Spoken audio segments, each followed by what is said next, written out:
श्रीगुरुभ्यो नमः। हरि ओम्। ओं गणानां त्वा गणपतिं ववामहे कविं कवीनामुपमश्रवस्तमं ज्येष्ठराजं ब्रह्मणस्पद आनशृण्वन्नो दिभिः सीदसादनं श्रीमन्महागणाधिपतये नमः। प्रणो देवी सरस्वती वाजयभिर्वाजिनीपति धीनामवित्रियवत् श्रीमन्महासरस्वत्यै नमः।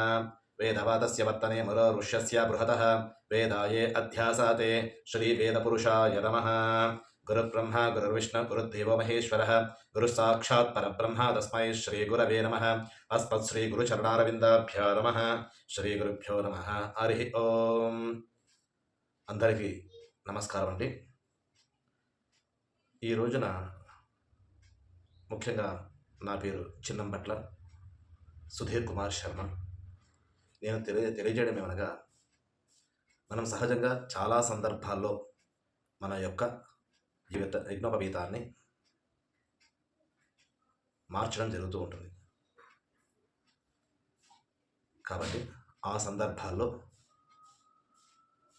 మనము శిరస్సు నుంచి కిందికి తీసేటప్పుడు ఈ యొక్క కాళ్ళ మొనలకు కానీ లేదంటే భూమిని స్పృశించడం వల్ల కానీ మనం చాలా ఇబ్బంది పడుతూ ఉంటాం తీసేదానికోసం. కాబట్టి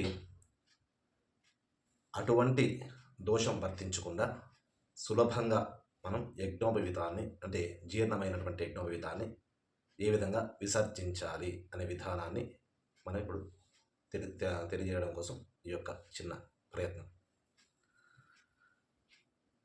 ఏం లేదండి, మొదట నమస్కారం. యజ్ఞోపవీతాన్ని మనం సహజంగా ఈ విధంగా తీయడం జరుగుతూ ఉంటుంది. అంటే కింద నుంచి ఈ విధంగా కిందకి. కాబట్టి ఈ విధంగా తీయడం వల్ల మన పాదాలకు తాకి నేలకు తాకి ఈ విధంగా కొంచెం ఇబ్బందికరంగా పడుతుంటాం తీయడానికి.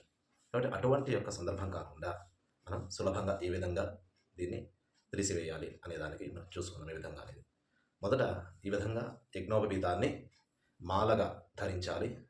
మాలగా ధరించిన తర్వాత కుడివైపు ఉన్నటువంటి యొక్క ఈ పువ్వులను ఎడమ దానిపైన నుంచి కిందకు తీసుకొని ఈ విధంగా అదేవిధంగా కిందది పైకి తీసుకోవాలి. ఈ విధంగా 3 సార్లు జరగాలి. 1 2 అదేవిధంగా 3 సార్లు చేసిన తర్వాత ఈ యొక్క మాలను మనం తర్వాత శిరస్సుని ధరించాలి. ఈ విధంగా శిరస్సుకు ధరిస్తూ తర్వాత యథావిధిగా చేతిని తీసివేయాలి. తీసివేసిన తర్వాత మీకు సులభంగా ఈ ముడిని రావడం జరుగుతుంది. ఈ విధంగా కూడా మనం యజ్ఞోపవీతాన్ని తీసివేయచ్చు. అంతేనండి.